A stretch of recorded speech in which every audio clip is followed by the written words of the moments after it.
jurusannya MM marketing, itu harus tetap menguasai semuanya. Baik, kita mulai ya.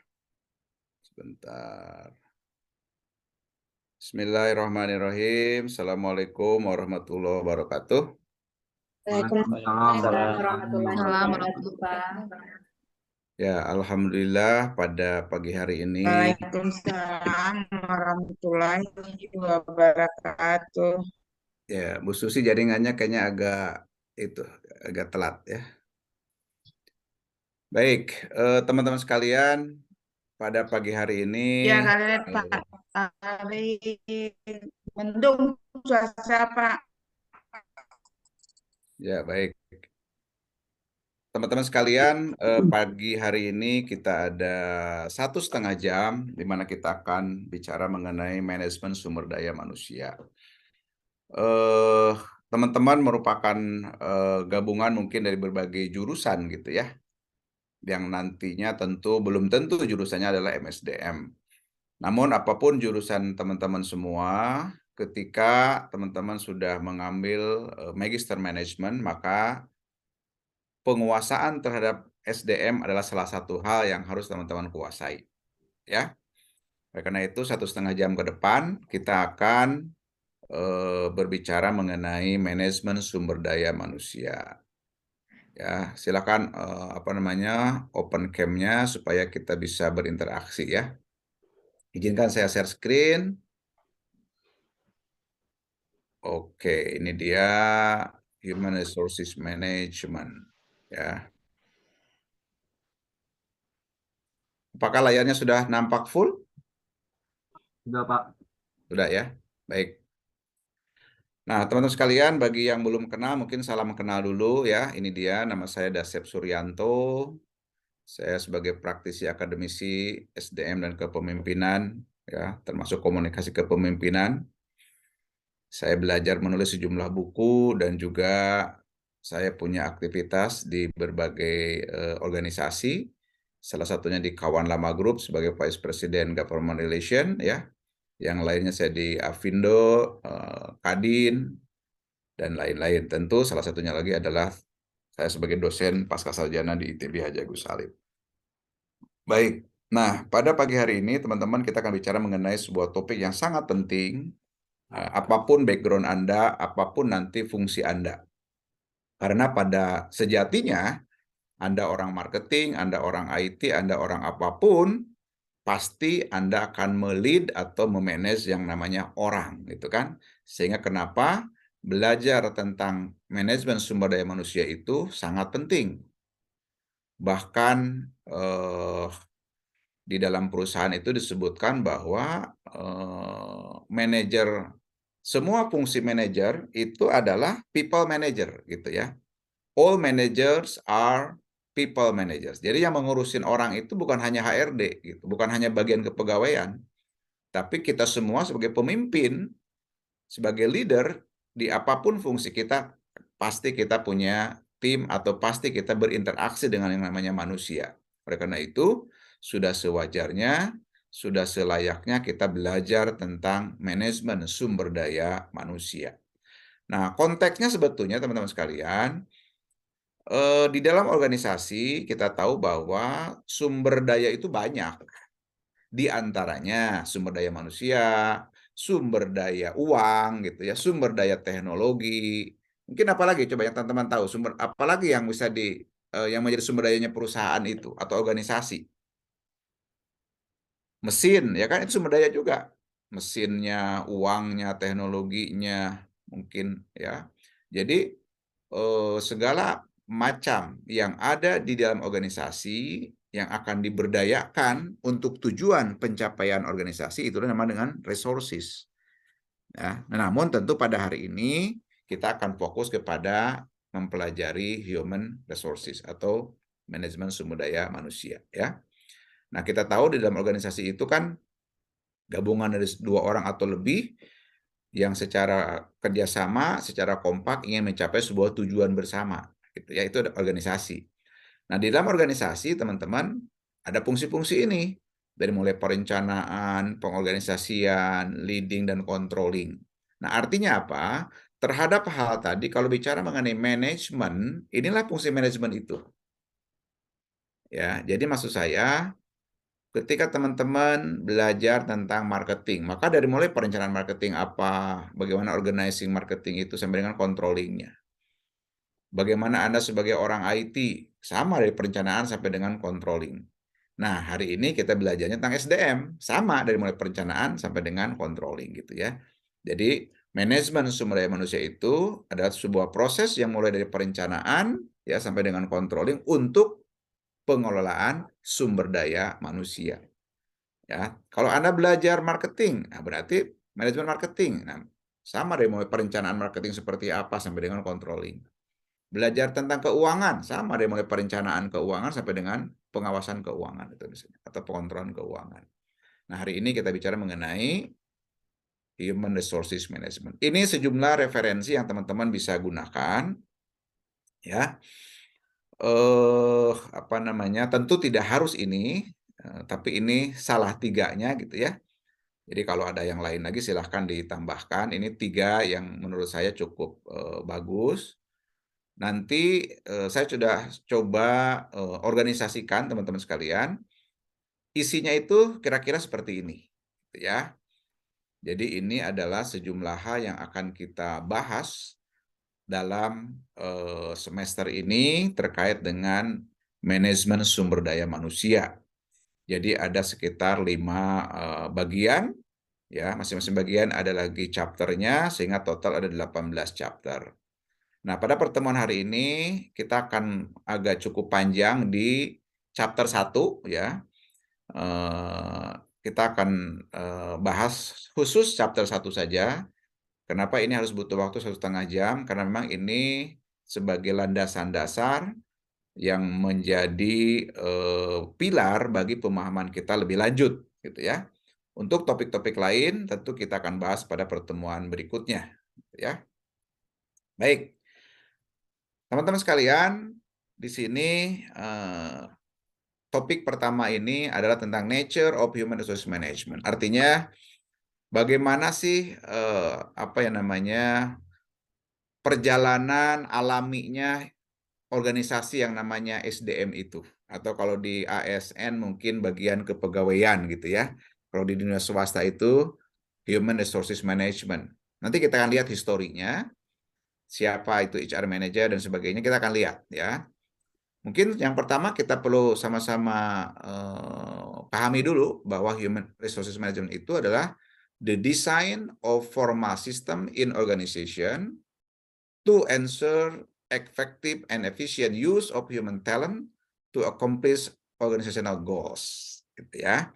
Jadi sebuah desain formal, sebuah sistem ya di dalam organisasi untuk memastikan bahwa pengelolaan orang itu bisa dicapai dengan efektif dan efisien yang pada ujungnya untuk mencapai tujuan besar yaitu tujuan organisasi. Jadi bagaimana mengelola orang secara efektif dan efisien untuk mencapai tujuan organisasi, gitu ya. Teman-teman tahu apa itu bedanya efektif dan efisien dalam mengelola orang? Coba silakan, mungkin ada yang punya pendapat dulu. Kan kesuksesan sebuah fungsi SDM itu ketika ngelola SDM-nya itu efektif dan efisien untuk mencapai tujuan organisasi. Nah, seperti apa SDM yang efektif dan efisien itu? Ada yang punya pendapat? Ada nggak contoh menurut teman-teman, oh ini tidak efektif pengelolaan SDM-nya. Oh ini tidak efisien pengelolaan SDM-nya. Nah, boleh nggak? Siapa yang punya pendapat? Silahkan, boleh raise your hand.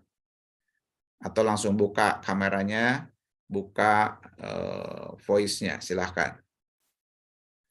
Ada yang punya, jadi bisa dibilang begini, misalnya teman-teman punya usaha jualan apa ya, bakso misalnya gitu ya. Baksonya itu sekitar laku ya 20 sampai 50 mangkok per hari. Lumayan tuh 50 mangkok kan, kalau 10 ribuan 500.000 ya 50 mangkok itu. Nah, sehari. Kalau sehari 500.000, karena lakunya 50 mangkok tadi, modalnya mungkin let's say dari 10.000 itu bisa 7.000 barangkali ya, modal segala macam tuh. Nah, untungnya sekitar 3.000 per mangkok gitu. Kira-kira kalau punya karyawannya ada 10 gitu yang ngelola usaha bakso itu bisa dikatakan efisien tidak pengelolaan SDM-nya? Siapa yang bertanya pendapat? Ya, Mas Ihsan Putra, silakan. Ya Pak, contoh pengelolaan yang efektif dan efisien itu seperti kita Pak di ASN, itu kita misalnya ingin mengembangkan pendidikan begitu. Lalu oleh pemerintah diberikan ketentuan bahwa pendidikan yang ditingkatkan itu harus sesuai dengan jabatan yang sekarang gitu. Harus memiliki hubungan dengan jabatan dan kerjaan yang sekarang. Jadi efektif dan efisien jangka panjang sesuai dengan ilmu yang akan dicari gitu, Pak. Terima kasih. Ya. Pak. Nah, betul. Artinya kalau tidak efektif ketika sudah dilakukan pembelajaran tapi ternyata tidak tercapai gitu kan. Jadi efektif itu bicara hasilnya. Ternyata tidak tercapai hasil, berarti tidak efektif. Atau hasilnya tercapai tapi biaya yang dipakai itu gede sekali, berarti tidak efisien. Gitu ya. Contoh tadi, kalau yang saya sampaikan mengenai bakso tadi, jualannya bagus, sehari bisa 50 mangkok. Tapi kalau karyawan sampai 10 orang, itu tidak efisien karena boros. Kan kita akhirnya keuntungannya habis untuk bayar karyawan kan gitu. Nah, di dalam organisasi, dalam mengelola SDM, sangat penting kita itu mengatur pekerjaannya apa, berapa orang yang mengerjakan, apa outputnya dari situ. Nah, kalau sampai kita memanagenya tidak benar, maka banyak karyawan yang tidak jelas pekerjaannya, banyak karyawan yang tidak jelas tanggung jawabnya, yang pada akhirnya bisa disimpulkan organisasi itu tidak bisa mencapai tujuannya karena pengelolaan orangnya tidak efektif dan tidak efisien. Kira-kira begitu ya. Baik, nah kita lanjutkan teman-teman sekalian. Bagaimana histori human resource management itu? Ya, historicalnya kalau teman-teman tahu bahwa di awal dulu itu ketika perusahaan masih kecil-kecil, umumnya orang itu nyebutnya personalia. Jadi ini hanya ngurusin administrasi saja teman-teman. Mengenai data karyawannya, lembur, gitu itu hanya betul-betul admin saja. Itu disebut dengan personalia. Manajernya disebut dengan personalia manager gitu kan. Itu awalnya. Lalu mengalami perkembangan-perkembangan, jadilah HRD dulu namanya, Human Resources Development. Pimpinannya disebut dengan HRD Manager. Nah, ini sudah mulai agak luas. Ya. Tidak hanya administrasi, tapi sudah mulai ada training-training gitu ya. Tapi belum komprehensif. Ya. Jadi ini HRD ini dulu muncul lebih tidak lama lagi namanya Human Resources Management. Gitu ya. Human Resource Management ini lebih mulai lengkap dari mulai rekrutmen sampai dengan hubungan industrial, bahkan sampai dengan penyelesaian pensiun karyawan, ya, pengakhiran hubungan kerja, itu semua udah masuk dalam HRM. Lalu dari waktu ke waktu berkembang lagi menjadi namanya Human Capital Management, gitu ya. Kenapa ini? Karena organisasi semakin menganggap bahwa semakin ke sini semakin kompleks urusan manusia, semakin susah cari orang yang bagus, maka manusia itu dianggap sebagai kapital, gitu ya, modal. Makanya di situ menjadi human capital management. Ya, ini cerminan teman-teman bahwa pengelolaan SDM itu berkembang dari yang paling sederhana sampai sekarang yang semakin kompleks, gitu ya.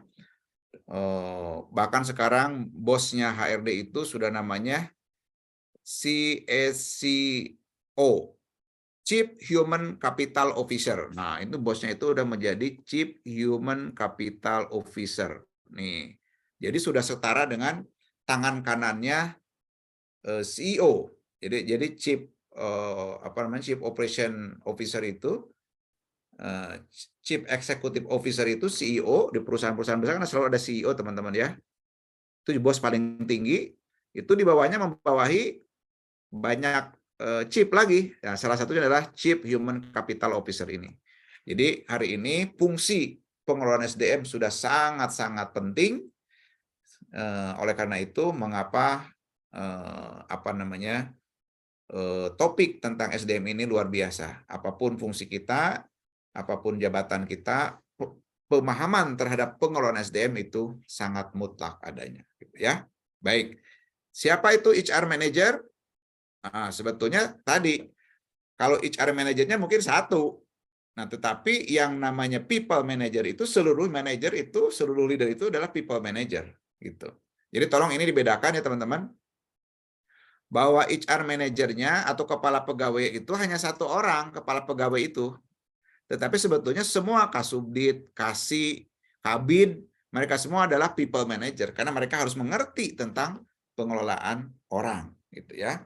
Karena sekali lagi kita tidak bisa terlepas dari berinteraksi dengan yang namanya people, dengan yang namanya orang. Baik itu anak buah kita, subordinat kita, peers kita ke samping, rekan kerja kita maupun kepada superior kita, kepada atasan gitu ya. Jadi oleh karena itu siapapun kita harus mahir atau harus memiliki pemahaman yang tepat mengenai pengelolaan sumber daya manusia ya.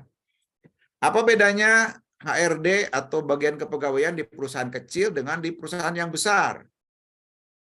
Kalau di perusahaan yang kecil, tentu teman-teman itu banyak fungsi yang dirangkap. Jadi misalkan bagian rekrutmen dan bagian training orangnya itu juga, gitu kan? Tapi fungsinya ada. Yang bagian rekrut dia, yang bagian training dia, bahkan yang bagian mecat pun dia, gitu ya. Kalau di perusahaan semakin besar, itu fungsi yang kecil-kecil tadi dipisah.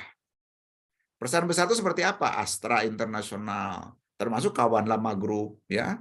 Itu ada perusahaan-perusahaan perbankan juga sama. Perusahaan yang besar itu bahkan di di bawahnya itu general manager sangat banyak. Jadi ada general manager khusus tentang talent acquisition. Wah, itu yang bagian rekrutmen, termasuk placement gitu, penempatan orang. Ada lagi general manager yang ngurusin learning and development. Ada general manager untuk performance management. Wah, itu kalau semakin besar perusahaan, semakin fungsi tentang pembagian tanggung jawabnya itu semakin dipecah-pecah dan semakin besar jumlahnya. Saya saja di Kawan Nama Group dulu sampai hampir saya 10 tahun ngelola SDM. Ketika saya jadi Head of Operation di HRD, itu membawahi anak buah sekitar 350 orang. Itu HRD semua, bayangin. Bagian kepegawaian doang 350 orang, bayangin. Kenapa sebanyak itu? Karena mengurusi 40.000 karyawan. Gitu ya. Jadi yang tersebar dari mulai Aceh sampai Ambon sana. Jadi setiap kota itu ada, kita sebut dengan human capital representative. Jadi anak buah kita yang ditaruh di sana. Ya, setiap ada 200-an karyawan, ada satu orang HCREP namanya, Human Capital Representative. Jadi semakin besar organisasi, semakin banyak orang HRD-nya, orang SDM-nya. Karena kembali kita yang mengurusi orang, gitu ya. Yang diurusi apa ya? Banyak A sampai Z, dari mulai merekrut sampai dengan menyelesaikan kalau ada PHK. Ya kan? Itu sangat luas. Nanti kita akan bahas ya. Tapi sejauh ini teman-teman bisa melihat bahwa demikian kompleksnya pengelolaan SDM, namun walaupun kompleks harus kita kuasai karena ini sesuatu yang sangat penting. Ya, di topik pertama ini kita akan fokus mengenai hal ini, ya, tentang bagaimana secara umum pemahaman kita tentang SDM ini, gitu ya. Mungkin nanti akan lebih detail kita akan masuk di pertemuan-pertemuan berikutnya, ya. Baik. Berikutnya adalah mengenai apa ini kita sebut dengan aktivitasnya. Apa sih SDM itu kegiatannya, gitu kan? Nih teman-teman harus tahu dulu nih. Ini kita lagi bicara kulit-kulitnya dulu, permukaannya dulu tentang manajemen sumber daya manusia. Apa sih isinya? Gitu ya. yang dikerjakan atau yang dibahas atau yang diurus oleh SDM itu atau kepegawaian itu apa saja, gitu ya. Di sini tentu sangat luas, ya, sangat luas. Tapi secara general mungkin teman-teman bisa lihat di sini dari mulai membuat perencanaan di sini, ya. Bagaimana merencanakan nih perusahaan ini SDM-nya tahun depan akan berapa banyak sih, akan merekrut berapa orang lagi kita menambah orang, ya. Mau pakai sistem apa pengelolaan orangnya, gitu ya. Jadi ini mengenai perencanaan SDM. Ya, termasuk di situ mungkin tahun depan kita akan ada penambahan cabang baru, ada penambahan bisnis baru, itu akan berpengaruh ke sini. Termasuk berapa banyak yang tahun depan akan pensiun, itu dibahas di sini. Jadi nomor 1 ini ngebahas tentang perencanaan SDM secara general. Ya. Lalu yang kedua yang dibahas adalah tentang equal employment opportunity. Jadi bagaimana di sini ketika kita merekrut manusia gitu di perusahaan kita itu harus ada kesetaraan, ya. Semua orang punya kesempatan sama untuk bisa bekerja. Jangan sampai kita misalkan merekrut orang itu pilih kasih, hanya suku bangsa tertentu, hanya agama tertentu, hanya lulusan kampus tertentu. Itu sudah tidak compliance kita, ya. Jadi compliance ini banyak, terutama tadi mengenai diawali dengan compliance kepada kesetaraan tadi, ya. Yang direkrut misalkan laki-laki semua, nggak boleh. Harus juga diberi kesempatan buat perempuan, misalkan ya. Diversity, nah ini juga penting teman-teman. Jadi ketika Anda rekrutmen itu harus merangkul keberagaman. Ya, jadi berbeda suku bangsa, berbeda apapun itu betul-betul diserap. Ya. Di sini teman-teman sekalian, di dalam proses yang akan dipelajari di dunia SDM itu lengkap gitu ya. Semua nih dari mulai perencanaannya, di sini bagaimana teman-teman tentang regulasinya harus comply ya terhadap pengadaan orang tadi dengan berbagai keberagaman agama, keberagaman suku bangsa, keberagaman level pendidikan, keberagaman keahlian, itu kita akan lakukan perekrutan sesuai dengan kebutuhan organisasi dengan tetap mengedepankan equal employment opportunity. Itu artinya equal itu kesetaraan atau keadilan lah, jangan sampai Anda tidak fair, tidak adil gitu ya. Nah, lalu kita juga akan belajar banyak di mata kuliah ini tentang staffing nantinya ya. Bagaimana tentang sebuah organisasi itu butuh jabatan apa saja sih? Ya, jangan sampai kita di sebuah organisasi tadi tidak efektif dan efisien. Kenapa? Bikin jabatan tertentu yang nggak perlu, gitu ya. Ada jabatan, kan kalau ada jabatan ada gaji. Nah, kalau sampai tidak ada pekerjaannya, itu perusahaan organisasi menjadi tidak efektif dan tidak efisien, ya. Apa yang kita pelajari di sini nanti? Dari mulai job analysis, ya. Nanti job analysis akan melahirkan job desk, akan melahirkan job spec dan lain-lain, ya. Kita akan belajar di situ. Recruiting, ini bagaimana kita bisa menghadirkan kandidat sebanyak-banyaknya. Bagaimana kita membuat iklan supaya bisa menarik sehingga kandidat-kandidat yang tepat tertarik untuk melamar ke perusahaan kita. Ini sih recruiting ya. Lalu setelah banyak kandidat yang melamar, apa yang kita lakukan adalah proses selection. Ini kita akan belajar bagaimana menseleksi yang benar, gitu ya. Jadi jangan sampai kita salah rekrut, teman-teman, karena kalau salah rekrut biayanya sangat besar. Kalau sudah orang masuk, mecatnya susah. Gitu kan? Kalaupun bisa biayanya mahal. Jadi hati-hati, kita akan belajar dalam mata kuliah ini tentang nanti bagaimana merekrut yang benar, bagaimana menseleksi yang benar, ya.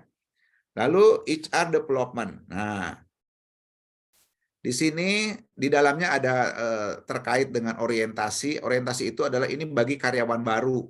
Jadi kalau karyawan baru join, bagaimana mereka itu jangan seperti masuk ke dalam hutan belantara, bingung, pusing, ini ngapain ya gitu kan. Kalau bingungnya 1 menit, aman. Tapi kalau sebulan bingung, rugi perusahaan kan. Apalagi 3 bulan masih bingung juga, rugi itu perusahaan organisasi. Ya. Jadi tugas bagian kepegawaian, orientasi itu harus sebaik mungkin. Bagaimana dia on board atau joinnya itu ke perusahaan atau ke organisasi itu cepat menyesuaikan diri, dibantu. Jadi kasih orientasi, dipanggil hari pertama langsung dijelasin. Misalkan di sini tuh seperti apa budayanya, di tempat kerja sini tuh kalau mau makan ke mana, toiletnya di mana, bagian mengurus tentang ketenaga kerjaan itu siapa, yang ngurusin kalau mau pinjam uang misalnya gitu ya, ada koperasi. Nah, itu dijelaskan. Jadi karyawan baru itu dibantu untuk cepat beradaptasi. Itu namanya orientasi ya. Di situ juga ada tentang training. Nah, training ini tentang bagaimana melatih orang-orang yang ada di dalam perusahaan agar dia bisa perform dengan baik pada bagiannya. Jadi misalkan di perusahaan Anda, di teman-teman ada bagian pramuniaga misalnya gitu ya. Itu bagaimana agar pramuniaga itu jualannya jago. Nah, itu di training. Supaya bisa menjelaskan tentang produk dengan baik, bisa menjelaskan dengan jelas, itu namanya training. Ya, jadi training itu lebih ke memberikan pelatihan agar si karyawan bisa menjalankan tugasnya dengan baik. Apa bedanya dengan development? Nah, kalau development itu sama-sama mungkin pelatihan juga atau assignment, job assignment segala macam, tapi tujuannya beda. Kalau training tujuannya agar dia hebat pada jabatan sekarang, kalau development itu mendorong orang agar siap untuk menduduki jabatan lebih tinggi. Gitu. Coba siapa yang bisa ngulang? Apa bedanya rekrutmen dengan apa bedanya training dengan development? Oke, siapa?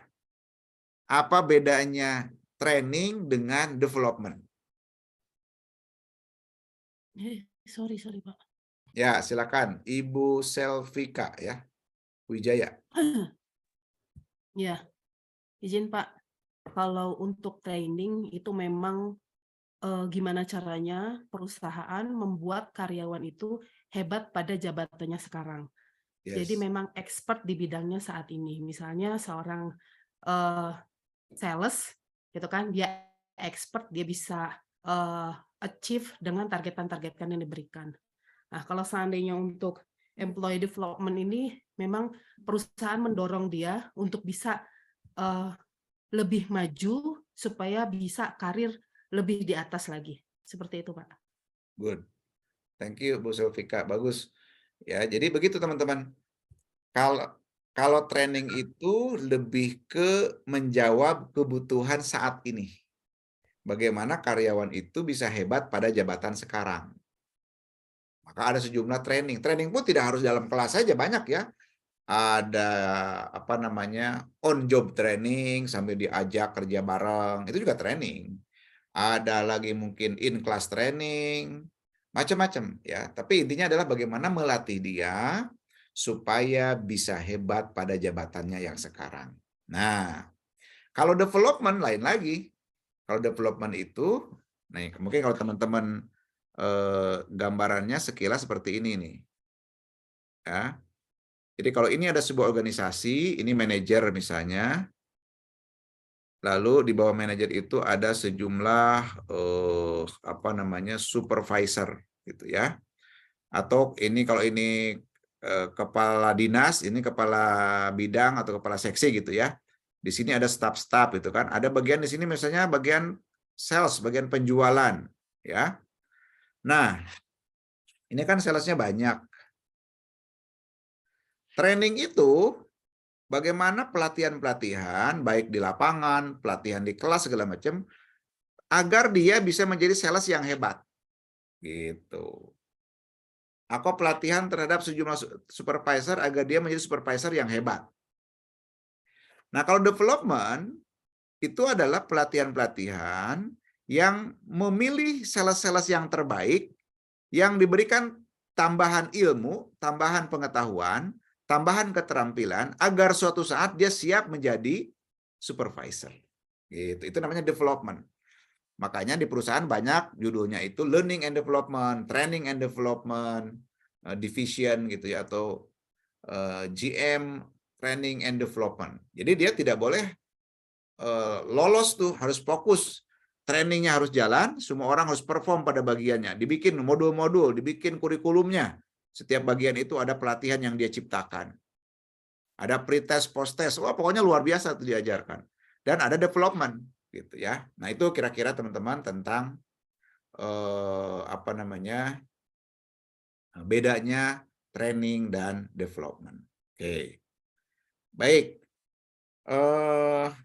Teman-teman kalau ada yang mau ditanyakan langsung raise hand ya, nggak usah nunggu sampai selesai.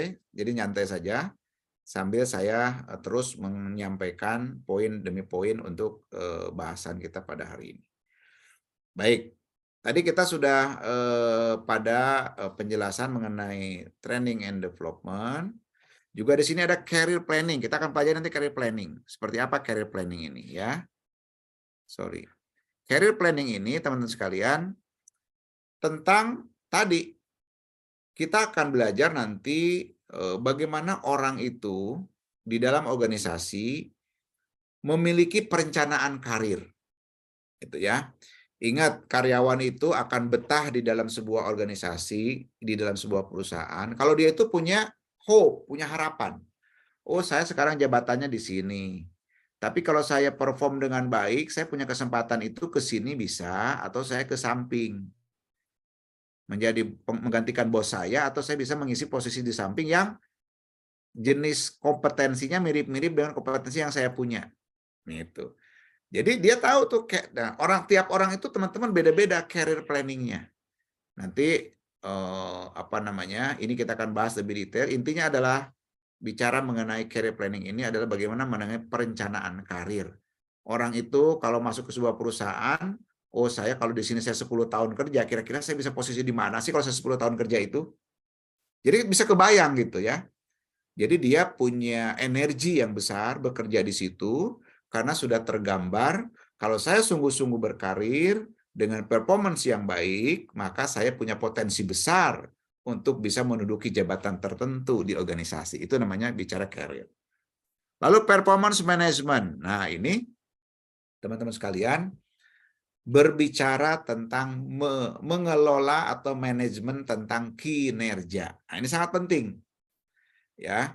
Jadi bagaimana setiap orang itu dari setiap awal tahun sudah tahu bahwa tahun ini saya itu targetnya ngerjain apa saja. Kan kalau dinilai teman-teman kinerja orang itu ada nilainya A mungkin, ada B, ada C gitu kan, ada D, ada E barangkali ya. Ada yang baik sekali, ada yang baik, cukup, sedang, kurang gitu ya. Itu istilah-istilah saja. Tapi kinerja itu kan dinilai seperti ini. Nah, karyawan itu kan nanti ini akan dikaitkan dengan reward manajemennya. Kalau dalam 1 tahun kinerjanya A, maka dia akan dapat bonus sekian kali gaji, kan gitu misalnya. Nah, sehingga perusahaan atau bagian kepegawaian, teman-teman sebagai bagian SDM itu harus mengatur tentang manajemen kinerja ini. Jadi bagaimana setiap orang di dalam organisasi harus tahu betul agar dia bisa dapat nilai A itu, baik sekali misalnya, itu harus ngapain. Nah, nanti ada di awal tahun ada performance plan namanya, jadi perencanaan. Ya. Jadi penilaian kinerja itu teman-teman, jadi ada semacam lingkaran begini nih. Jadi ada perencanaan di awal tahun, nanti ada review. Review itu biasanya tiap 3 bulan di-review tuh. Bagaimana target 1 tahun udah dicapai belum? Perlu didukung apa? Perlu program tambahan apa gitu kan? Yang pada ujungnya nanti ada performance appraisal namanya, penilaian kinerja di akhir tahun. Nah, dari hasil penilaian itu muncullah nilai. Kalian dapatnya A, B, C, D, atau E nilainya. Baik sekali, baik, sedang, kurang. Ini pengaruh kepada gaji, kenaikan, pengaruh kepada insentif dan lain-lain. Nah, itu namanya performance management. Nanti lebih detail kita akan bahas di pertemuan yang khusus membahas tentang hal ini, gitu ya. Lalu kita juga dalam semester ini terkait dengan manajemen sumber daya manusia akan belajar tentang compensation and benefit, gitu ya. Di sini di dalamnya ada wage atau salary, administration, insentif dan benefit. Jadi seperti kita tahu bahwa ketika kita merekrut orang di dalam organisasi kita, itu ada kewajiban orang untuk bekerja ke perusahaan, tapi juga ada kewajiban perusahaan untuk membayar gaji dan lain-lain. Nah, itu tapi jangan lupa tidak sekedar membayar, harus ada pengelolaan dengan baik. Karena kalau kita bayar gaji orang tidak baik, Tidak baik itu bukan sekedar baiknya harus tepat waktu, harus adil. Adil itu artinya jabatan lebih tinggi dibayar lebih mahal, kan gitu. Tetapi juga harus kompetitif, teman-teman. Jadi kalau prinsip dalam combine itu, compensation and benefit itu adalah fair. Jadi ini rumusnya nih, F, I, C, E. Nah, apa nih? Jadi F, I, C, E. Nah, ini rumusnya kalau bicara compensation and benefit. Apa itu? Fair internally, competitive externally. Gitu. Jadi kalau penggajian itu harus adil secara internal. Adil secara internal tadi, jabatan lebih tinggi dibayar lebih mahal, pekerjaan lebih susah dibayar lebih mahal, gitu kan? Apa namanya? Kalau ada tambahan jam kerja dikasih lembur. Nah, itu namanya fair. Jadi dalam internalnya fair. Ya. Bukan gini, Pak, yang punya anak lebih banyak digaji lebih besar. Enggak ada hubungannya ya. Yang kinerja lebih bagus dibayar lebih bagus. Yang performanya lebih bagus dapat bonus lebih banyak. Nah, itu namanya fair internally. Ya, jadi secara internal ini harus adil. Adil itu bukan sama rata ya, tapi sesuai dengan kontribusi. Tadi kalau dari gaji misalnya fair itu artinya jabatan lebih tinggi dibayar lebih mahal. Kerjaan lebih susah digaji lebih mahal. Jabatan yang sulit dicari di pasar dibayar lebih mahal, itu wajar. Misalkan orang IT, wah itu susah nyarinya di pasaran, dibayar lebih mahal, itu fair. Kalau dia lembur dikasih tambahan, itu fair. Kalau orang yang kerjanya keliling-keliling harus dapat fasilitas kendaraan, itu fair. Atau minimal di reimburse, boleh diganti, diklaim ongkos-ongkosnya misalnya gitu ya. Itu namanya fair. Ya. Lalu kalau dia kerja mendapat benefit atau mendapatkan laptop, komputer sesuai dengan jabatannya, itu fair namanya. Nah, itu internal. Tapi jangan lupa, belum cukup itu saja. Tapi juga harus kompetitif externally.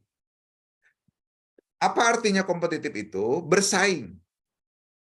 Artinya secara eksternal dibandingkan dengan perusahaan lain, gaji kita itu lebih bersaing. Gitu. Contoh di Kawan Nama Group di tempat saya bekerja, itu mungkin kalau bicara, kita bicara fair internally dulu ya. Gaji UMR untuk pramuniaga misalnya, itu oke. Itu sama mungkin dengan perusahaan lain, tapi bagaimana dengan insentifnya? Nah, kita bikin insentifnya beda. Jadi di kita itu misalnya kalau orang jual kursi akan dapat insentif sekian, jual meja dapat lagi sekian, sehingga ketika akhir bulan itu bisa 2 kali UMR gitu kan. Nah itu, jadi dia kompetitif, dari gaji aja udah bersaing, menang kita. Jadi orang tidak akan pergi meninggalkan perusahaan, dia akan betah tinggal di kita. Karena apa? Karena dibayar lebih bagus. Gitu ya. Lalu benefit juga. Di perusahaan lain itu, SPG itu, kalau mau makan dia harus beli sendiri. Nah, di Kawan Lama Group, di SH2, di Informa, di Chat Time, kalau ada karyawan itu semuanya se-Indonesia makannya dibeliin oleh perusahaan. Disiapkan catering tiap hari. Itu miliaran uangnya tiap bulan untuk membayarkan makan karyawan saja. Nah, tetapi itu menjadi keunggulan, kompetitif, sehingga karena kompetitif kita mau merekrut orang mudah. Tahu-tahu mau buka misalkan di Kupang, kita mau buka di Bima, di NTT, itu tidak usah repot cari karyawan. Kenapa? Dari perusahaan-perusahaan tetangga itu pada berminat pindah ke kita. Kenapa? Karena kita tidak sekedar fair internally, tetapi kompetitif externally. Gitu ya. Bisa kebayang teman-teman? Ada pertanyaan sampai sini? Ya, itu namanya compensation and benefit. Ya, kita selesaikan dulu 2 lagi. Bagian kepegawaian juga harus concern dengan health, safety, and security. Ya, ini K3. Kesehatan, keamanan, kebersihan, dan keamanan. Ya. Dalam konteks ini, bagian SDM, bagian kepegawaian, ya itu harus betul-betul aware terhadap health dan wellness ini. Kenapa? Karena teman-teman sekalian, kalaupun karyawannya pintar-pintar, kemampuannya hebat-hebat, tapi Senin batuk, Selasa mencret, Rabu apalagi gitu kan. Nggak mungkin dia bisa berkinerja hebat. Gitu. Sehingga dalam hal ini kita akan belajar banyak nanti di topik ini tentang K3 ini. Bagaimana tugas bagian SDM itu, bagian kepegawaian itu salah satunya adalah mengelola kesehatan ya dan kesejahteraan dari karyawan ya. Safety. Nah, ini safety sangat penting teman-teman. Kalau teman-teman perusahaannya itu misalnya perusahaan dengan mungkin pabrik gitu misalnya ya. Itu bagaimana? Ada loh kasus yang tidak disiplin, karyawan rambutnya panjang, akhirnya kesedot sama blower gitu ya. Karena tidak disiplin. Nah, aturan harus diatur oleh bagian SDM. Bagaimana tuh keselamatan kerjanya, jangan sampai karyawan. Terus kalau tempat kerjanya bising, bagaimana disiapkan penutup telinga. Jangan sampai nanti karyawan itu pensiun dari perusahaan, telinganya pun udah pensiun. Nggak bisa dengar apa-apa, karena tiap hari dengar bisik gitu kan. Berisik, bising tiap hari. Nanti pas dia pensiun dari perusahaan, telinganya sudah pensiun juga, nggak bisa dengar apa-apa gitu kan, itu kasihan. Jadi kita harus memastikan safety-nya. Security itu apa? Security itu keamanan.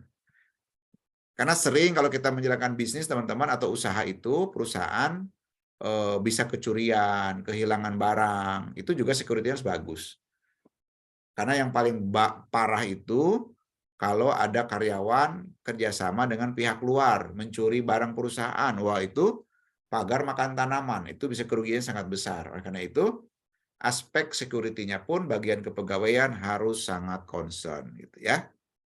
Ini nanti kita akan bahas lebih detail secara keseluruhan di masing-masing topik yang akan kita jalani di sesi-sesi ke depan ya. Sekarang kita lihat keseluruhan dulu. Jadi di sesi pertama ini teman-teman punya big picture dulu ya, punya gambaran besar dulu. Oh, ternyata begini ya gambaran manajemen sumber daya manusia itu gitu ya. Dan ini saya yakin menurut saya sangat penting apapun fungsi kita gitu ya. Nah, terakhir di sini topiknya adalah tentang employee and labor management relation ya. Di sini teman-teman sekalian ada dua fungsi, fungsi malaikat dan fungsi setannya kira-kira gitu ya. Di sini kita akan belajar mengenai HR policy. HR policy itu artinya berbagai aturan-aturan ke HRD-an. Banyak sekali teman-teman. Dari mulai aturan apa saja. Ya. Sekarang kan udah ada di Ciptaker ya, tapi itu kan berhubungan dengan aturan-aturan pelengkap lainnya. Ada Undang-Undang 13 2003 masih berlaku kan beberapa pasalnya. Terus juga aturan-aturan tentang BPJS kita harus tahu. Aturan tentang pensiun, aturan tentang apa namanya, kalau terjadi perselisihan aja ada perselisihan antar serikat pekerja, perselisihan kepentingan karyawan. Kalau karyawan punya masalah, bagaimana hubungannya dengan dinas tenaga kerja, hubungannya dengan pengadilan, hubungan industrial, itu semua dibahas di situ. Jadi ini HR policies ini banyak. Termasuk teman-teman kalau merekrut orang itu bagaimana membuat perjanjian kerjanya, ya, bagaimana membuat peraturan perusahaan.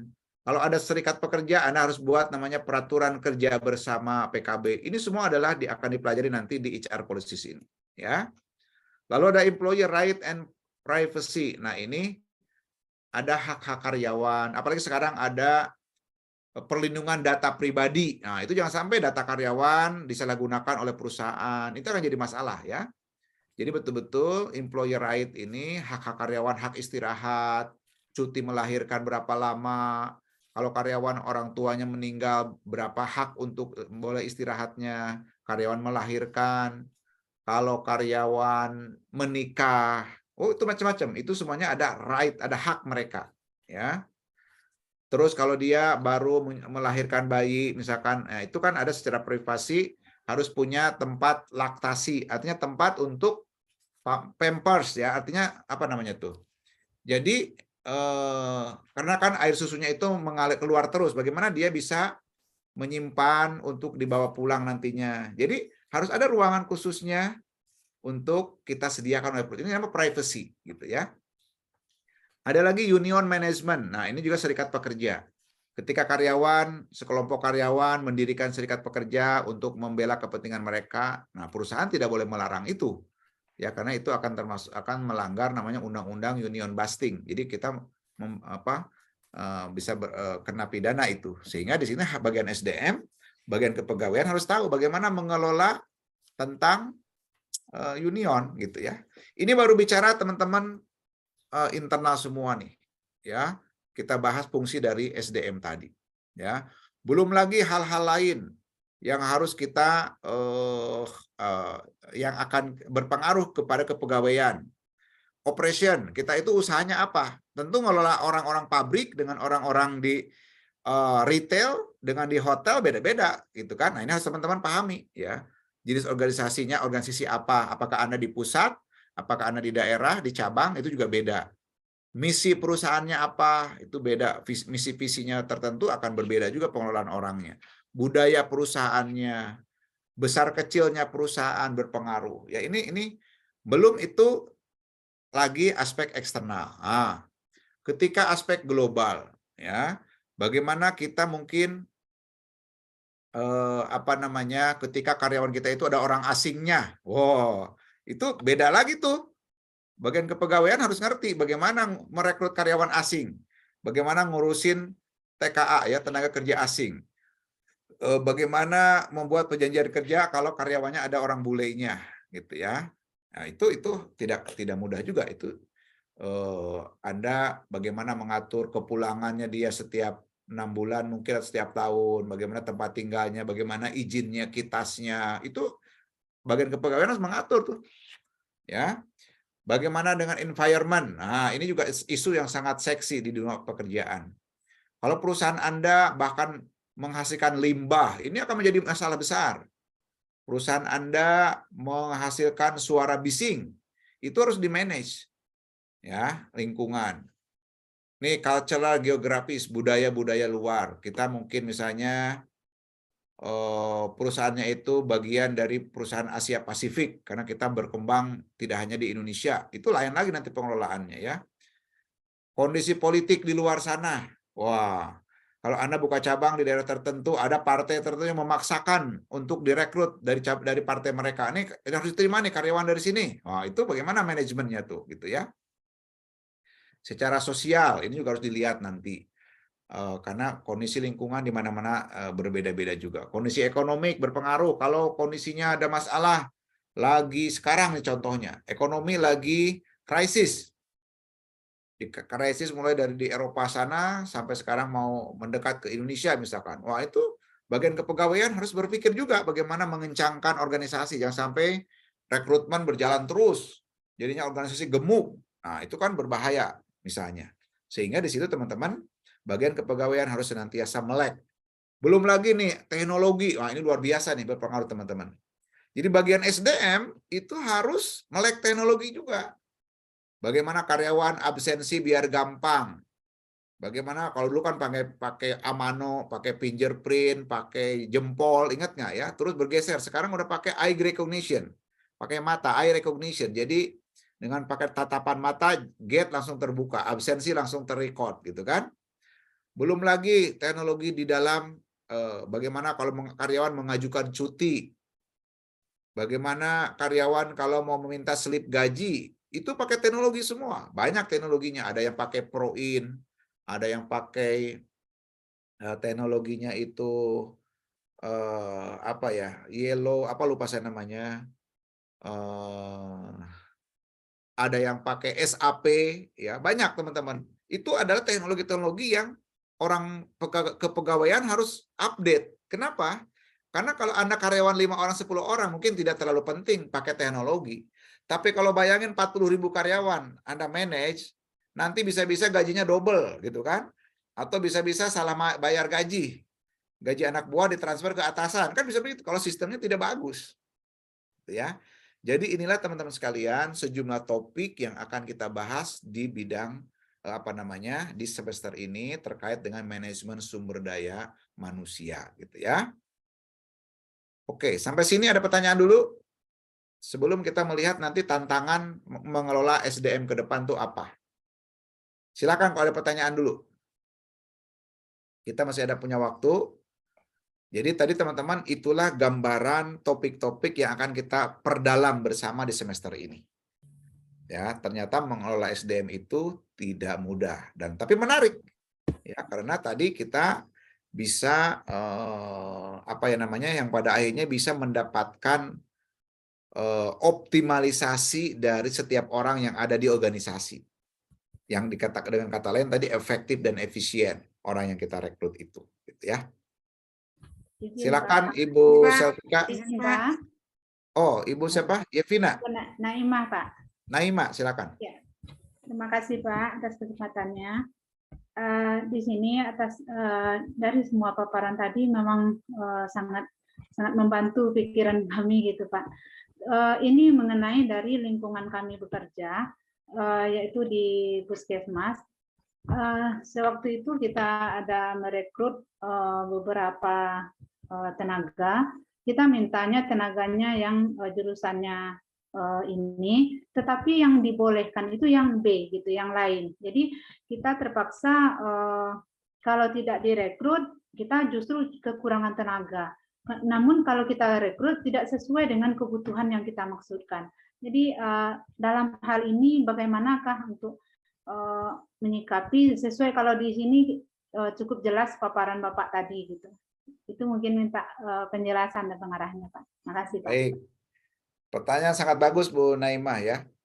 Memang idealnya tentu kita hanya merekrut orang yang sesuai dengan kebutuhan. Iya. Kan kita selalu teman-teman mulai dengan job desk ya. Oh, ada job dulu. Jobnya apa sih? Misalkan bagian bagian apa tuh? Contohnya apa jabatannya Ibu di Ibu? Keperawatan hari itu kita minta, Pak. Keperawatan misalkan, ya kan? Keperawatan itu mungkin yang simple bagaimana mampu merawat pasien gitu kan, misalnya merawat pasien. Tentu di situ ada speknya kan? Satu, bisa berkomunikasi baik dengan pasien. Kedua, bisa menggali bisa mendengar dengan baik keluhan-keluhan pasien, gitu ya. Mungkin bisa mengoperasikan alat-alat sederhana kayak bisa menimbang, bisa mengukur suhu badan, bisa mengukur tekanan darah dan lain-lain. Misal gitu ya, contoh seperti itu. Dari job desk ini muncullah job spec. Spek apa orang yang harus direkrut agar bisa mengerjakan job desk ini? Nah, speknya itu lulusan minimal D3 keperawatan misalnya. Lalu punya kemampuan komunikasi, sertifikasi komunikasi misalnya gitu ya, dan lain-lain. Diutamakan perempuan, boleh misalnya gitu ya. Nah, itu yang ideal. Nah, tetapi dalam kasus-kasus tertentu bisa saja terjadi tadi tidak ideal. Sehingga seperti kasusnya Bu Naimah, muncullah kandidat itu harus diterima nih orangnya tidak sesuai speknya. Kalau tidak diterima, kita butuh SDM. Kalau diterima, speknya tidak sesuai. Apa yang kita lakukan? Tadi ingat kita bicara mengenai training and development. Lupakan dulu development-nya, fokus kepada training dulu. Nah, Anda segera bikin modul Bu Naimah. Ini orang ini sekolahnya apa nih, background-nya, cek. Apa dia hobinya, apa ininya, dilihat dulu orang itu profilnya seperti apa. Ya. Lalu siapkan kurikulumnya, trainingnya yang singkat tapi kontennya masuk. Jadi misalkan yang pertama adalah di 3 hari pertama diajarkan bagaimana menyapa pasien dengan lembut. Bagaimana mampu mendengar keluhan dengan menyenangkan bagi pasien.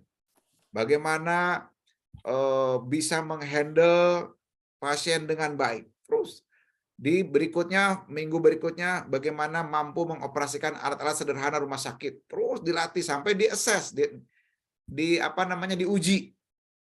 Nah, jadi hati-hati, jangan sampai gara-gara misalkan orang itu tidak sesuai dengan spek yang dibutuhkan, Anda terima, lalu dia membuat kerusakan, membuat kesalahan, melakukan malpraktek, gitu ya, mengakibatkan pasien jadi salah suntik gitu kan, atau seperti apa. Itu membahayakan organisasi. Jadi Bu Naimah, jangan dulu menerjunkan dia ke dunia kerja yang nyata, betul-betul dilatih dulu, karena dia itu memang background-nya tidak sesuai. Itu bukan hal yang aneh, Bu Naimah, dalam dunia kerja biasa. Termasuk kalau kita memutasikan orang. Asalnya kerjaannya bagian administrasi. Namun karena butuh bagian pramuniaga, kita alihkan dia ke situ. Nah, bagian kepegawaian harus melatih orang itu. Gitu. Sama dengan merekrut tadi, tidak sesuai speknya, nggak apa-apa. Walaupun kalau bisa dihindari dulu ya. Tapi kan ternyata di dunia nyata ada hal yang memang kita tidak bisa kendalikan kan. Daripada stres bunuh diri kitanya. Nah, kita bagaimana hadapi gitu ya. Bagaimana cara menghadapinya yang dengan cara demikian. Jadi segera siapkan paket training untuk orang tersebut. Demikian Bu Naimah. Semoga menjawab. Ya, makasih banyak Pak. Baik, Ibu Susi silakan. Ya, makasih Pak. Tadi ada penjelasan Bapak, mungkin saya agak ragu Pak. Aktivitas sumber daya manusia itu kan ada perencanaan, ada yang kolom yang nomor 5-nya Pak, composition and benefit, ada rumusnya FICE Pak. Mohon penjelasan itu lagi. Yang pertama tadi yang F adil, kerja lebih banyak, gaji lebih mahal, itu salah contoh. Kalau yang insentif, kemudian kompetitif, yang F-nya apa Pak? Baik. Jadi, Terima kasih Pak.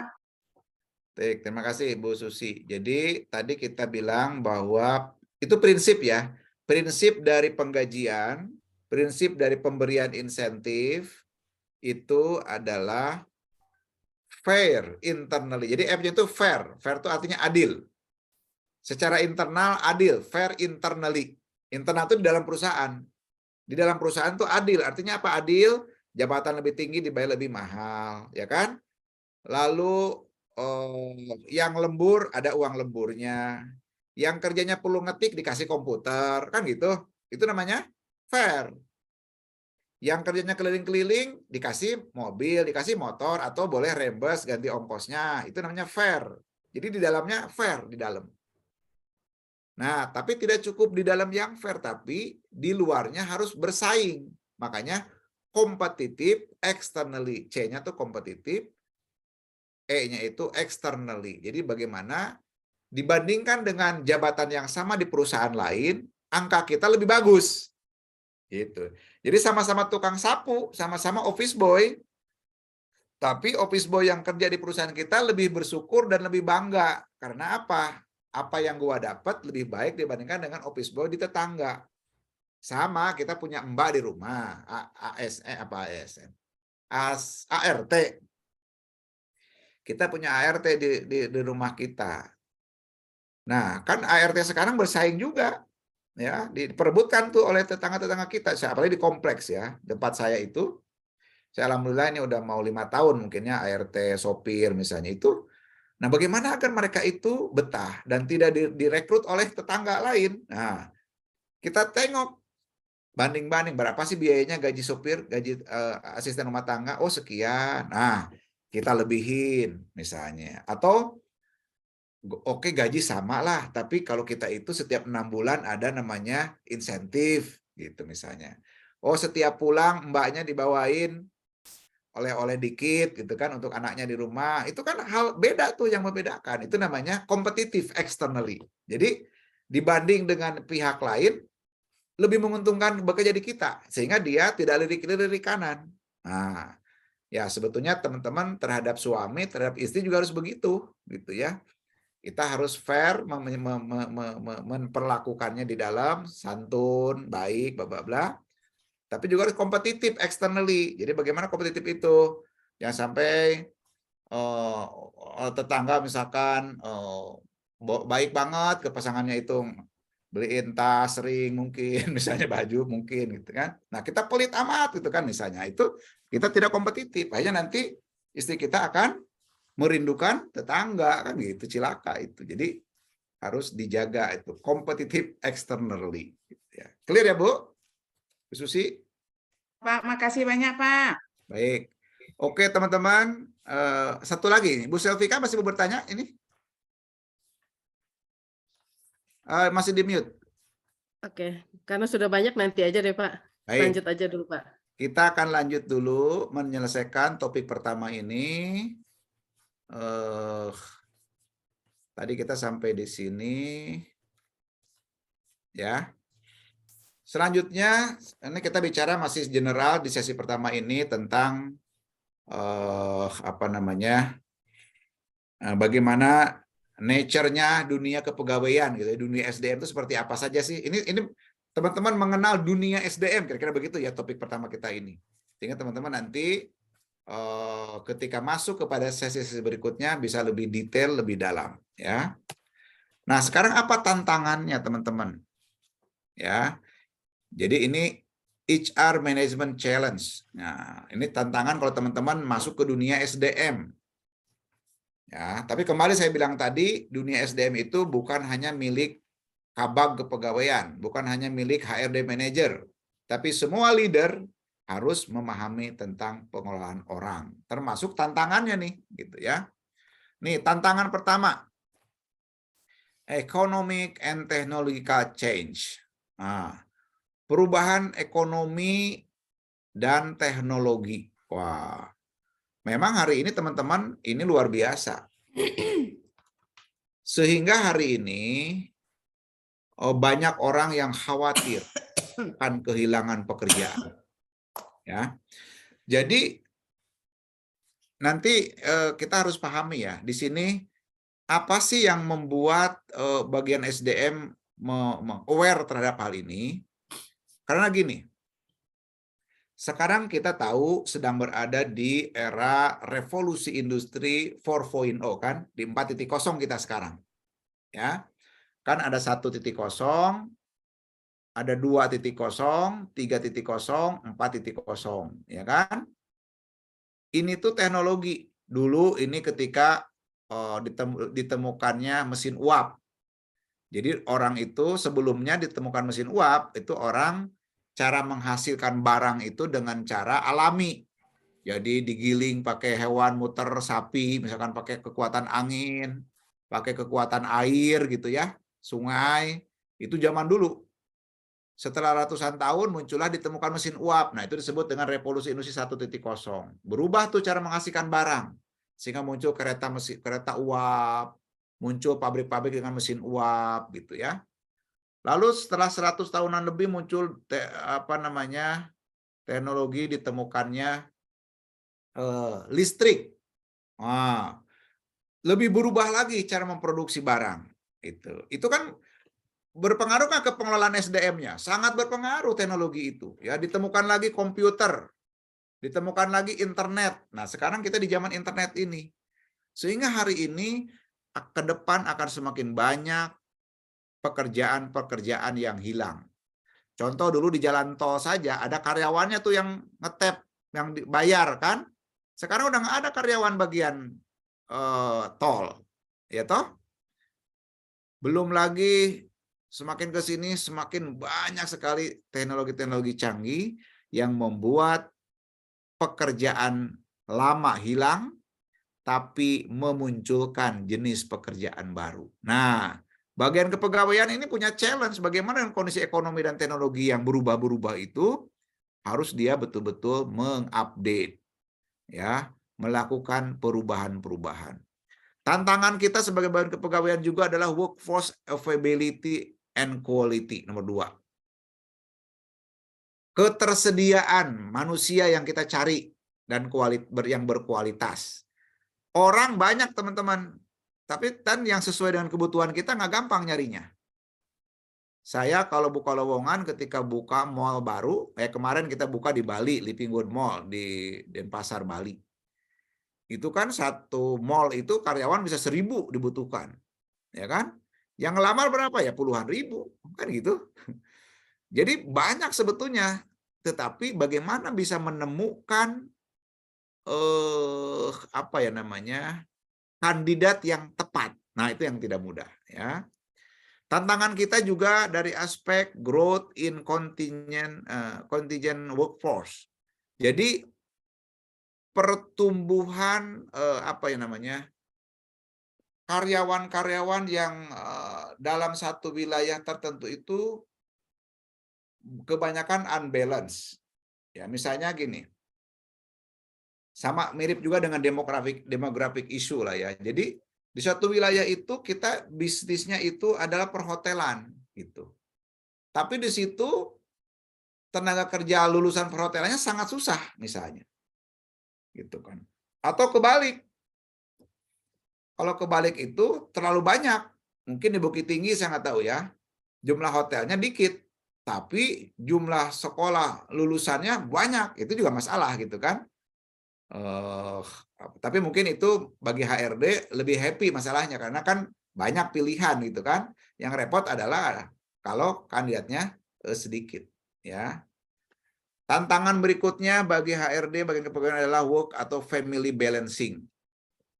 Sekarang itu tuntutan untuk bagaimana seimbang antara dunia kerja dan dunia rumah itu sangat semakin mengemuka. Jadi banyak perusahaan-perusahaan sekarang yang di kantor itu menyediakan namanya apa tuh? Kayak playground, tempat main anak-anak. Jadi karyawan yang punya anak kecil, yang tidak punya ART, itu dibawa ke kantor. Nah, anak kecilnya itu yang masih 3 tahun, itu ada yang nemenin di situ. Yang mengajak main, segala macam. Sehingga karyawannya tetap bekerja betah, tapi anaknya ada yang ngurusin. Gitu ya. Balancing ini juga terkait dengan bagaimana jam kerja jangan sampai over, karyawan pulangnya sampai larut malam, karyawan tidak sempat berolahraga, tidak sempat bercengkrama dengan keluarganya. Nah, itu menjadi tantangan bagian SDM. Bagaimana karyawan di perusahaan itu tidak sekedar kerja dan kerja, gitu ya. Dibikinlah family gathering, dibikinlah outing, dibikinlah lomba ini, komunitas-komunitas nyanyi, komunitas sepedaan. Jadi karyawan-karyawan yang punya hobi yang sama dikelompokkan, difasilitasi oleh perusahaan. Nah, ini dalam rangka work balancing ya. Tantangan HRD lagi, tantangan bagian kepegawaian adalah organizational restructuring and merger atau acquisition. Terkadang perusahaan itu melakukan restrukturisasi, merger. Artinya dia bergabung dengan perusahaan lain, atau dia menutup salah satu cabangnya, atau mengakuisisi perusahaan lain. Kalau merger kan bergabung menjadi 2 setara. Yang asalnya ada bagian marketing 2 orang, manajernya dihilangin 1. Itu kan nggak gampang, bagaimana ngaturnya, gitu ya. Kalau akuisisi, artinya perusahaan kecil yang diambil alih, itu bagaimana ngatur karyawannya, Pak, di PHK semua, nah, gitu kan? Atau ketika diakuisisi diatur sebagian masuk ke bagian ini, sebagian itu tantangan bagian kepegawaian ya. Nah, tidak kalah penting lagi adalah tantangan generation gap ya. Dalam kantor itu, dalam perusahaan sekarang sudah nyampur teman-teman berbagai generasi. Ada generasi dari generasi veteran yang mungkin umurnya udah 65-an. Ada veteran, ada lagi generasi mungkin X ya, umur 50-60, generasi Y yang muda-mudaan, generasi Z milenial. Ya, itu bagian kepegawaian tidak gampang loh, karena komunikasinya aja beda. Ngomong ke yang generasi kolonial dengan generasi milenial tuh lain. Yang tua-tua itu kalau dikasih kerjaan senangnya di print kertasnya, nggak mau dikasih baca di laptop, waduh pusing tuh, mau di printin tuh dokumennya gitu ya, contoh begitu. Bagaimana juga gaya komunikasinya, kalau anak-anak muda itu udah agresif, lincah, dinamik, sementara yang tua itu lebih kalem, tenang, nggak mau diatur. Wah, itu semuanya bukan jelek dan bagus teman-teman, semuanya ada plus dan minus. Nah, bagian kepegawaian harus memanage ini dengan baik. Bagian kepegawaian harus menatanya dengan baik, ya. Oke. Lalu berikutnya adalah perannya, ya. Bagian kepegawaian itu fungsinya ngapain sih di dalam organisasi? Di samping tadi ngerjakan dari mulai rekrutmen sampai dengan compensation and benefit dan lain-lain, apa perannya, ya? Jadi dia pertama sebagai bisnis kontributor. Nah, ini penting teman-teman. Bahkan di perusahaan-perusahaan besar itu sudah ada namanya HCBP, Human Capital Business Partner. Jadi bagian HRD itu tidak boleh buta tentang bisnis. Dia harus ngerti, ini kita bisnisnya bisnis apa. Sehingga dia itu ngerti, harus cari orang yang bagaimana, kalau menggunakan sistem IT-nya, untuk ke HRD-an harus yang model seperti apa. Benefit-benefit yang didesain harus seperti apa. Itu betul-betul orang kepegawaian itu harus dekat dengan, paham betul dengan bisnisnya. Makanya salah satu skillnya adalah business acumen ya. Artinya kalau dia bekerja di bidang hotel, HRD-nya itu harus ngerti hotel. Kalau Anda bekerja di perusahaan retail, sebagai bagian kepegawaian Anda harus mengerti tentang retail. Kalau Anda di pabrik sepatu, maka sebagai HRD Anda harus ngerti proses bikin sepatu itu seperti apa, gitu ya. Jadi ini sebagai bagian kepegawaian tidak boleh kita tidak mengerti tentang bisnis. Lalu yang kedua adalah secara operasional kita manage more HR activities. Jadi artinya harus mengelola seluruh fungsi HR tadi tanpa kecuali.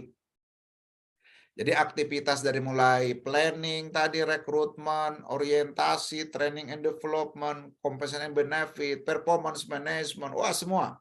Ya, itu semua aktivitas harus di-manage. Nah, Anda juga sebagai bagian kepegawaian berperan sebagai employee advocate. Jadi bagian yang bapaknya gitu, emaknya bagi karyawan. Ada karyawan yang mengeluh dengan pasangannya, mengeluh dengan atasannya yang memperlakukan tidak wajar. Wah, itu jadi harus sabar. Kalau di sekolah itu kayak BP ya, bagian apa tuh namanya? Lupa dulu. Intinya dia yang tempat menampung keluhan-keluhan. Nah, Bimbingan konseling. Bimbingan konseling. bimbingan, konseling, coaching konseling. Jadi apa namanya, di perusahaan bagian kepegawaian lah yang berfungsi itu teman-teman ya. Jadi di sini Anda harus menyiapkan diri kalau masuk ke bagian kepegawaian itu mampu menjadi moral officer-nya gitu bahkan ya. Jadi di situ Anda harus jadi contoh baik juga, contoh perilaku baik bagaimana. Wah, kedisiplinan HRD itu dipelototin banget tuh. Karena Andalah sebagai figur contoh, kalau Anda sudah datangnya telat, kerjanya tidak disiplin, jangan berharap pasukan Anda, karyawan akan disiplin. Karena apa? Anda contohnya. Gitu. Makanya betul-betul harus jadi figur yang tepat ya. Lalu secara administratif, ini fokus extensively on clerical administration. Nah, secara administrasi juga jangan lupa, ini sangat basic, harus beres. Jangan sampai gaji telat, ya kan?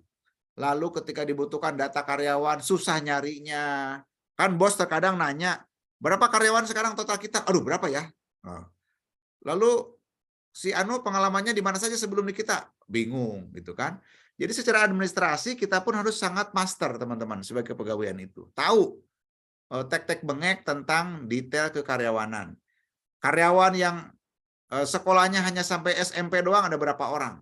Karyawan yang anaknya sedang kuliah ada berapa? Karyawan yang janda berapa? Yang duda berapa? Karyawan yang jomblo berapa? Itu harus tahu HRD itu, kepegawaian itu ya. Karyawan yang hobinya sepeda berapa banyak? Karyawan yang agamanya ini berapa banyak? Itu semua dia harus menguasai secara administrasi ini ya. Tapi nanti kalau dibantu dengan teknologi insya Allah mudah gitu ya. Baik. Nah, ini bagian akhir di sesi ini ya. Jadi kita juga bicara mengenai karir di bidang SDM itu. Nah, teman-teman, karir di SDM itu ada dua, ada generalis, ada spesialis. Ya. Kalau generalis itu Anda misalkan jadi dari staf HRD, nanti Anda menjadi supervisor HRD. Jadi manajer HRD, jadi GM HRD, jadi direktur HRD. Ini namanya generalis, ya kan? Di perusahaan-perusahaan kecil ini oke, cocok. Tapi kalau di perusahaan besar ada pilihan lain menjadi spesialis. Ada misalkan rekrutmen manager, ada khusus dia spesialis rekrutmen. Learning and development manager, compensation and benefit manager. Ada lagi industrial relation general manager, ada. Itu namanya spesialis. Ya. Tidak ada yang buruk, tidak ada yang baik. Semuanya baik kok. Ya, artinya pilihan saja. Kita mau menjadi generalis, mengerti semuanya tapi dangkal, biasanya itu resiko ya. Atau mengertinya sedikit tapi dalam. Itu hukum alam memang. Kalau kita mau mengerti banyak hal, resikonya kita tidak dalam. Kita hanya dikit-dikit taunya, ini karena generalis. Tapi kalau Anda mau taunya dalam, maka Anda spesialis. Ini hanya rekrutmen saja Anda jago. Training saja Anda jago. Compensation aja Anda jago. Seperti itu ya. Nah, lalu kapasitas apa yang harus Anda kuasai kalau jadi bagian HRD itu, bagian SDM itu? Ya, yang harus kapasitas Anda kuasai adalah knowledge and business organization. Jadi tadi yang kita bilang, kalau bisnisnya di hotel harus mengerti dunia retail hotel itu seperti apa. Kalau Anda bekerja di dunia puskesmas, harus mengerti A sampai Z tentang puskesmas. Anda di dunia pendidikan di sekolah harus mengerti semuanya ya. Influence and change management. Nah, karena HRD itu ngurusin orang, mampu mempengaruhi orang. Makanya kemampuan komunikasinya harus bagus. Change management, tadi ada perubahan akuisisi, ada perubahan restrukturisasi, ada perubahan joint venture macam-macam. Ada penggunaan teknologi baru, itu kan Anda harus melakukan perubahan. Orang yang biasa mengerjakan suatu hal berubah menjadi pekerjaan yang lain. Itu harus ada change management-nya supaya orang betah tetap tidak kabur ya. Specific HR knowledge and expertise. Nah, saat ini dengan teknologi semakin berkembang, orang kepegawaian tidak bisa kita tinggal diam. Ilmu-ilmu baru tentang bagaimana cara presentasi yang bagus, bagaimana menggunakan Zoom ketika meeting di Zoom dengan benar. Wah, itu hal-hal baru yang harus orang kepegawaian kuasai. Gitu ya, karena ini menyangkut perkembangan dari teknologi yang terus berkembang ya. Baik teman-teman sekalian, itu mungkin bahasan kita hari ini. Ya, kesimpulan bisa kita sampaikan bahwa manajemen SDM itu adalah salah satu fungsi manajemen di dalam organisasi. Ada yang lainnya, manajemen keuangan, manajemen marketing, dan lain-lain. Yang kita pelajari hari ini di semester ini adalah manajemen sumber daya manusia, dan sesi kita hari ini tentang bagaimana nature-nya dunia SDM itu. Kita sudah belajar tadi di awal, ya. Di sini kita udah sangat jelas tadi bicara mengenai nature-nya ini, apa itu historinya, ya, dari mulai personalia sampai dengan sekarang. Ya, bahwa manajer itu, HR manager itu tidak hanya manajer SDM saja, tapi seluruh leader itu adalah people manager. Ya, beda antara perusahaan kecil dengan perusahaan besar tentang SDM-nya itu sangat tergantung dari besar kecilnya perusahaan. Ya, termasuk tadi kita sudah bicara bagaimana fungsinya apa saja SDM itu, dari mulai fungsi rekrutmen, training dan sebagainya kita sudah pelajari secara sekilas. Ya, nanti lebih detail kita akan dalami pada sesi-sesi kita ke depan. Kita juga sudah pelajari tadi tentang challenge kita dalam mengelola SDM, challenge teknologi yang berkembang terus, tantangan dari adanya generasi yang semakin banyak, gap of generation ya, generation gap itu yang ada kolonialnya, milenialnya dan lain-lain gitu ya.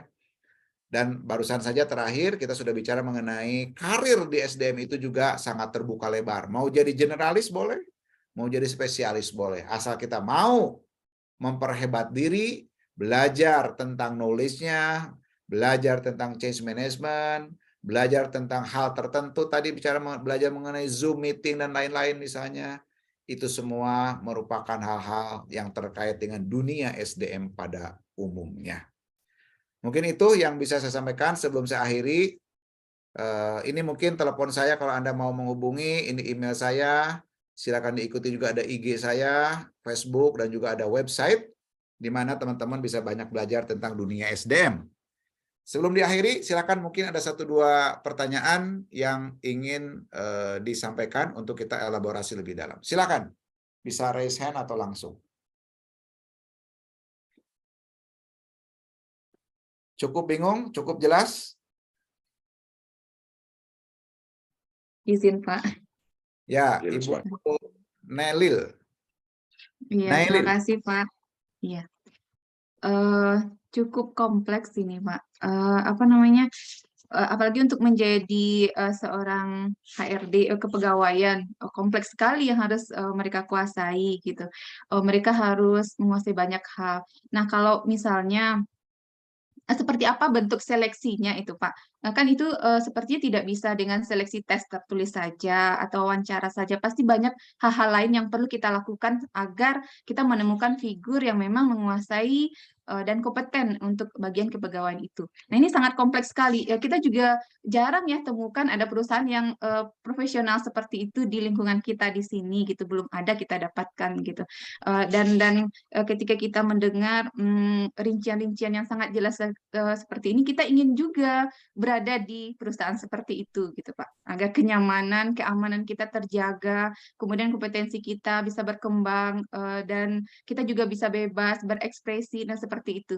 Nah, tentu tergantung pada pimpinannya, kepegawaiannya, bagaimana bisa mengelola seperti itu. Nah, tes seperti apa yang diperlukan untuk memilih orang-orang seperti itu, gitu Pak. Terima kasih banyak. Assalamualaikum warahmatullahi wabarakatuh. Waalaikumsalam. Oke, Bu Neilil ya. Terima kasih, pertanyaan sangat bagus sekali.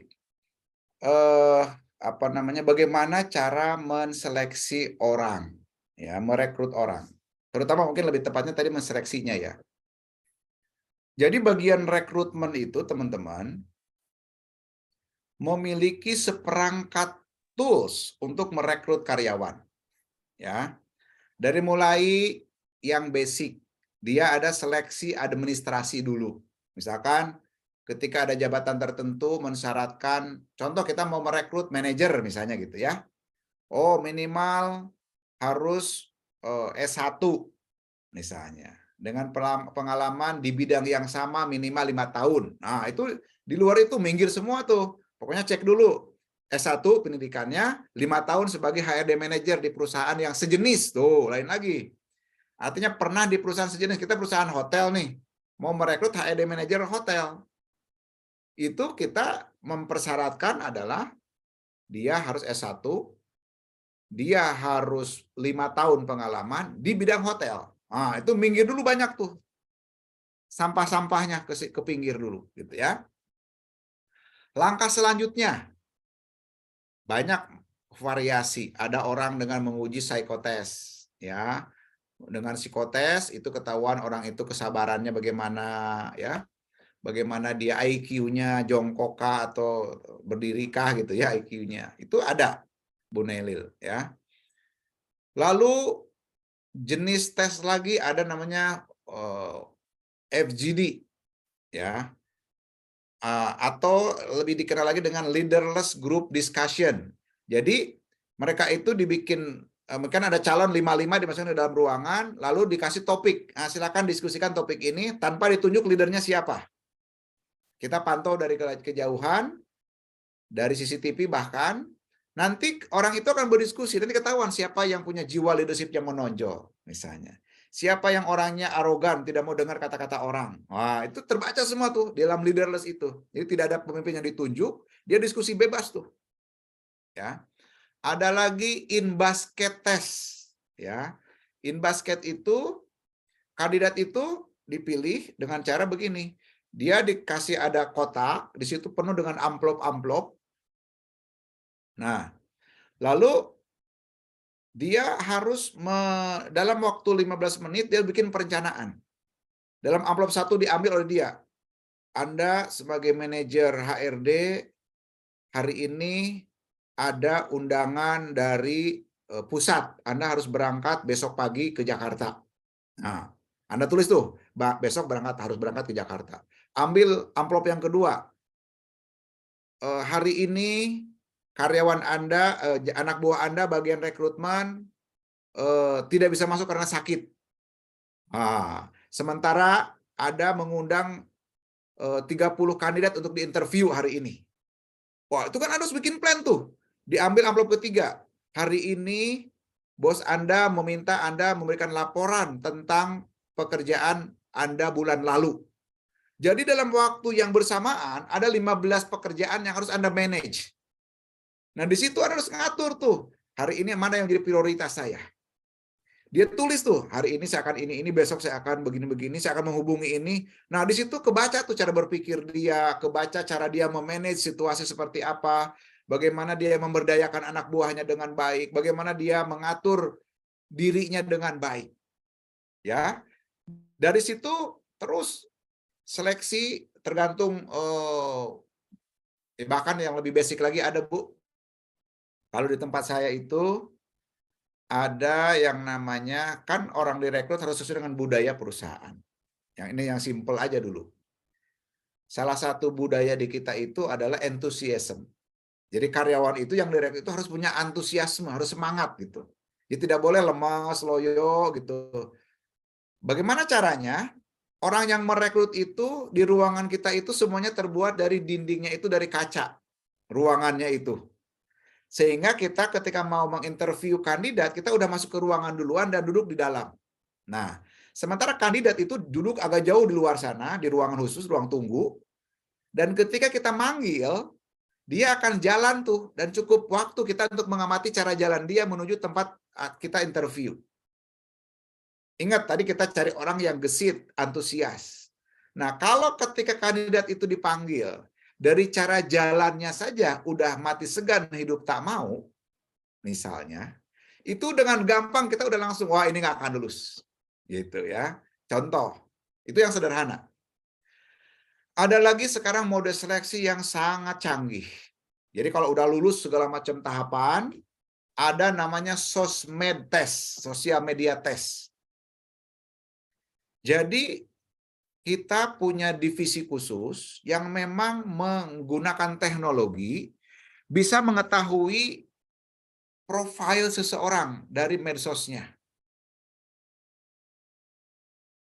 Kita bisa tahu orang itu yang sering diposting tentang apa. Yang sering dia tonton tentang apa. Yang sering dia komentari tentang apa di sosmednya. Nah, kita sempet tuh dulu akan rekrut manajer, tapi ketika udah dites segala macamnya bagus, ketika dicek sosmednya, itu banyak dia menampilkan gambar-gambar vulgar tentang dirinya yang tidak wajar untuk seorang profesional. Yang itu akan merusak citra perusahaan ke depannya. Sehingga tidak lulus akhirnya. Nah, itu juga masuk ke dalam selection, Bu. Jadi bagaimana medsosnya itu juga dilihat. Seperti apa nih kelakuannya kira-kira orang ini. Digital apa tuh namanya? Catatan digitalnya itu dilihat. Seperti apa dia punya masa lalunya, kepribadiannya, kebiasaannya. Itu semua berpengaruh ke dalam penetapan lulus tidaknya seseorang. Baik teman-teman, mungkin itu kuliah kita hari ini. Karena waktu kita sudah terbatas. Baik, Bu Nadia, terima kasih. Bila masih ada pertanyaan-pertanyaan lain, disimpan. Nanti kita akan ketemu lagi di sesi yang kedua untuk pembahasan kita topik berikutnya. Ingat, kita punya 18 topik yang akan kita selesaikan dalam semester ini. Dan hari ini kita sudah bicara satu topik. Mudah-mudahan ini bermanfaat buat kita semua. Terima kasih. Assalamualaikum warahmatullahi wabarakatuh. Waalaikumsalam.